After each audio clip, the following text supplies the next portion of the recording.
আপনি বাংলাদেশী নাগরিক হিসেবে যখন বিদেশে লেখাপড়া করতে যান, চাকরির জন্য যান, বিজনেস ট্রাভেল করেন এবং হলিডে ট্রাভেল করেন, তখন আপনার সুযোগ আছে ওভারসিজ মেডিক্লেম ইন্স্যুরেন্স পলিসি উপভোগ করার। আমি আসাদুজ্জামান, এটা আমার 11তম ভিডিও। আজকে আমরা overseas mediclaim insurance policy in Bangladesh part 1 discuss করব। এই ওভারসিজ মেডিক্লেম ইন্স্যুরেন্স পলিসি বাংলাদেশে সর্বপ্রথম চালু হয় 2017 সালের 50 নম্বর সার্কুলার দ্বারা, এবং এটা হচ্ছে একটা ট্যারিফ বেস ইন্স্যুরেন্স পলিসি। চলুন আমরা এগিয়ে যাই। আপনি এতক্ষণে নিশ্চয়ই বুঝে গেছেন ওভারসিজ মেডিক্লেম ইন্স্যুরেন্স পলিসি মূলত বিদেশে দুর্ঘটনাজনিত কারণে উদ্ভূত মেডিকেলের খরচ নির্বাহের জন্য দেওয়া হয়। সো এই বিদেশ ভ্রমণকে আমরা দুই ভাগে ভাগ করতে পারি, একটা হচ্ছে সেনজিন কান্ট্রিতে ভ্রমণ আর একটা হচ্ছে নন সেনজিন কান্ট্রিতে ভ্রমণ। তো আমরা এখানে একটা সেনজিন কান্ট্রি লিস্ট দিয়ে দিয়েছি, আপনি চাইলে অনলাইনেও পাবেন। এই সেনজিন এবং নন সেনজিন কান্ট্রির প্রিমিয়াম রেট ভিন্ন ভিন্ন হয়, এবং নন সেনজিন কান্ট্রিতে ডিডাক্টিবল থাকে, সেনজিন কান্ট্রিতে কোনো ডিডাক্টিবল থাকে না। সেনজিন এবং নন সেনজিন কান্ট্রির এই পলিসিগুলোকে আবার 3 ভাগে ভাগ করা হয়: business and holiday overseas mediclaim policy, এরপর হচ্ছে corporate frequent travel overseas mediclaim policy, এবং থার্ড ওয়ান হচ্ছে employment and studies overseas mediclaim policy. তো আমার এই ভিডিওতে আমরা আজকে business and holidays and corporate frequent travels overseas mediclaim policy নিয়ে ডিসকাস করব।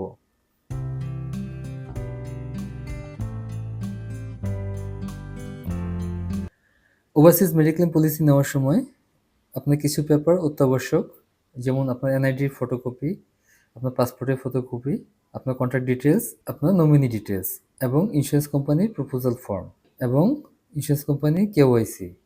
যখন আপনি এই সব ডকুমেন্ট কনফার্ম করবেন, তখন আপনি ইন্স্যুরেন্স কোম্পানি থেকে আপনার পলিসি শিডিউল, মানি রিসিপ্ট, ক্লেম, ইম্পর্টেন্ট নোটিস এগুলো বুঝে নেবেন।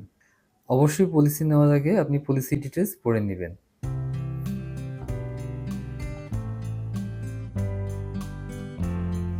আমরা এখন আলাপ করব ওভারসিজ মেডিক্লেম পলিসির প্রিমিয়াম ক্যালকুলেশন নিয়ে।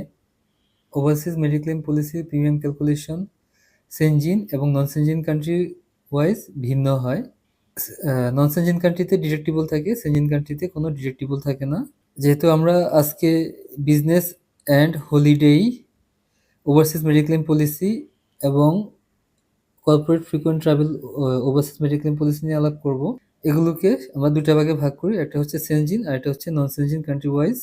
Business and holiday overseas mediclaim policy ক্ষেত্রে আপনি কোন দেশে যাচ্ছেন, আপনার বয়স কত, ট্রাভেল পিরিয়ড কত দিনের, এগুলো অবশ্যই আপনার পাসপোর্ট ওয়াইজ হতে হবে। প্রতিবার ট্রাভেলের ক্ষেত্রে আপনাকে একটা করে পলিসি নিয়ে যেতে হবে। অন্যদিকে কর্পোরেট ফ্রিকোয়েন্ট ট্রাভেলে আপনি কোন দেশে যাচ্ছেন, আপনার বয়স কত, আপনি প্রতিটা ট্রিপের জন্য সর্বোচ্চ 30 দিন সময় পাবেন। অবশ্যই আপনি ইনফরমেশন সব অ্যাজ পার ইউর পাসপোর্ট হতে হবে, এবং এটা হচ্ছে একটা অ্যানুয়াল পলিসি, আপনি 1 বছরের জন্য একবার নেবেন এবং সর্বোচ্চ 180 দিনের কাভারেজ পাবেন।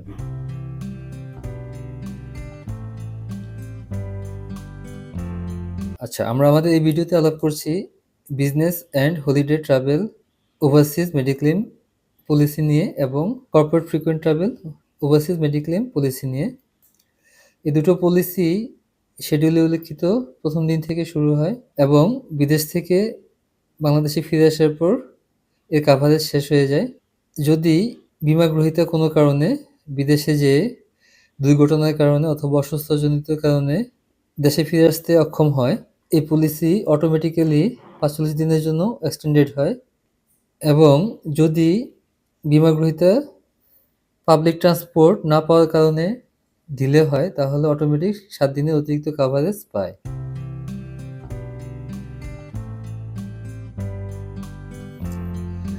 ওভারসিজ মেডিক্লেম ইন্স্যুরেন্স পলিসি কি কি মেডিকেল এক্সপেন্সেস কভার করে আমরা এট এ গ্ল্যান্স সেটা জেনে নিব। ফিজিশিয়ান সার্ভিস, হসপিটাল ফিজিশিয়ান এবং মেডিকেল সার্ভিস, এবং লোকাল ইমার্জেন্সি মেডিকেল ট্রান্সপোর্টেশন, এগুলোর খরচ কাভার করে। Immediate relief of dental pain, এটার কারণে যে খরচ হয় সেটা আপ টু $500 পর্যন্ত এটা কাভার করে। Physician order emergency medical evacuation including medically appropriate transportation to the nearest suitable hospital. যদি কোনো কারণে বিমা গ্রহীতাকে হসপিটাল ট্রান্সফার করা লাগে, তাহলে সেটার খরচ বহন করে।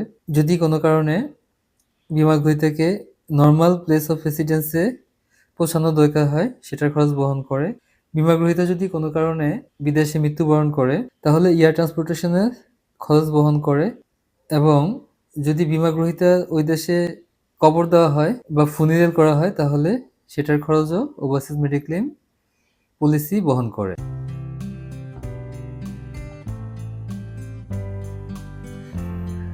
Business and holiday travel overseas mediclaim policy এবং corporate frequent travel overseas mediclaim পলিসির কমন এক্সক্লুশনসগুলো হচ্ছে: পূর্বে বিদ্যমান বা চিকিৎসিত কোনো স্বাস্থ্য শর্ত, চিকিৎসকের পরামর্শের বিপরীতে ভ্রমণ, নির্দিষ্ট চিকিৎসার জন্য অপেক্ষমাণ তালিকায় থাকা, চিকিৎসার উদ্দেশ্যে ভ্রমণ, চূড়ান্ত পূর্বাভাস পেয়েছেন এমন কোনো শর্ত, বাংলাদেশের বাইরে প্রাপ্ত চিকিৎসা নেওয়া, কসমেটিক সার্জারি, এইডস বা এই সম্পর্কিত জটিলতা, আত্মহত্যা, আত্মহত্যার চেষ্টা বা ইচ্ছাকৃত আত্মআঘাত, মাদক বা মদ্যপানের অপব্যবহার, সাধারণ শারীরিক পরীক্ষা, গর্ভাবস্থা বা এই জটিলতা, পেশাদার ক্রিয়া বা বিপজ্জনক কার্যকলাপ, সামরিক, নৌবাহিনী বা বিমান বাহিনীর অংশগ্রহণ, যুদ্ধ বা গৃহযুদ্ধ, পারমাণবিক, রাসায়নিক ও জীবাণু অস্ত্রের ব্যবহার।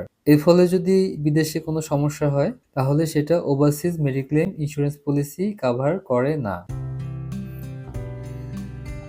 এই দুই পলিসিরই কমন কিছু কন্ডিশনস আছে, যেমন গুরুতর অসুস্থ বা আঘাতের ক্ষেত্রে ইনসিওর্ড তার প্রতিনিধির মাধ্যমে ওভারসিজ মেডিক্লেমের এজেন্টের সাথে যোগাযোগ করবেন। চিকিৎসা, দাঁতের এবং পরিবহন সংক্রান্ত দাবিগুলো সাধারণ এবং যুক্তিসঙ্গত খরচের মধ্যে পরিশোধিত হবে।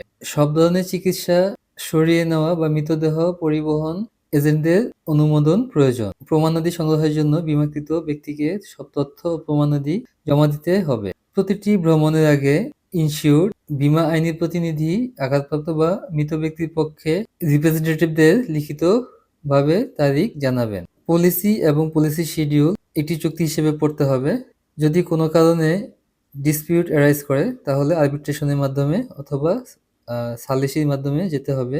সেনজেন দেশগুলির জন্য কভার সীমা 30,000 ইউরো এবং নন সেনজেন দেশগুলির জন্য নীতি শিডিউল অনুযায়ী কাভার বা পলিসি অনুযায়ী কাভার হয়। আপনাদের প্রয়োজনেই আমার এই ভিডিও। আপনারা আপনাদের অনুভূতি জানান, যেন আমরা ভবিষ্যতে আরো সুন্দর সুন্দর ভিডিও উপহার দিতে পারি। আপনাদের সবাইকে অসংখ্য ধন্যবাদ আমার ভিডিওটা দেখার জন্য। ইনশাল্লাহ আপনারা ভবিষ্যতে নন লাইফ ইন্স্যুরেন্সের উপর আরো চমৎকার চমৎকার ভিডিও পাবেন। সেই পর্যন্ত ভালো থাকবেন, সুস্থ থাকবেন, পরিবারের প্রতি যত্ন নেবেন। আসসালামু আলাইকুম।